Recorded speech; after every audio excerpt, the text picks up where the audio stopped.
কি গো কাকা, সামনে শুক্রবার আমার বিয়ে ঠিক, কেনাকাটাও শেষ, মানুষের দাওয়াতটা দেয়া ফেলেছে, আর এখন আপনি ডাকে আইনে আমার বিয়েটা ভাঙিয়ে দিতেছেন, কারণ কি বুঝলাম না। না বুঝার তো কিছু নাই রে বাজান। আবির চাচাই তো সব বুঝাইয়া দিছে। আমি এখন বাজান আমার এই মেয়েটা তোর কাছে বিয়ে দেবো না, তুই এন থেকে যা। আপনি কি ভাবতেছেন আবিদ চাচার কাছ থেকে প্রশ্ন নিয়ে পাশ করছি?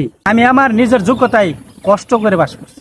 তুই তোর নিজের যোগ্যতায় পাশ করছস না আবির চাচার কাছ থেকে প্রশ্ন নিয়ে পাশ করছস, ওটা আমার দেহার বিষয় না। তুই এখন যা। যেভাবে আবির চাচা নামের লিস্ট দিতাছে, যদি তোর নামের লিস্টটা দিয়া হালায়, আমি তো তোর কাছে মেয়ে বিয়ে দিতেছি তোর চাকরি দেখে। 2 দিন পরে তোর নাম যদি লিস্টে উঠা জায়গা তো তোর চাকরি যাবো গা। আর তোর চাকরি গেলে গা, তখন আমি আমার মেয়ে কি কি দিকে তোর কাছে রাখুম? তা তোর কিছু দরকার নাই ভাই। তোর মতো বিসিএস ক্যাডার আমার দরকার নাই। তুই এন থেকে যা, তোর কাছে মেয়ে বিয়ে দিব না, তুই যা। ভাই তোর কাছে আমার মেয়াদ দিব না। তোর বয়স আমার বয়স কিন্তু বেশি আকাশ পাতাল পার্থক্য না, মোটামুটি সেম সেমই।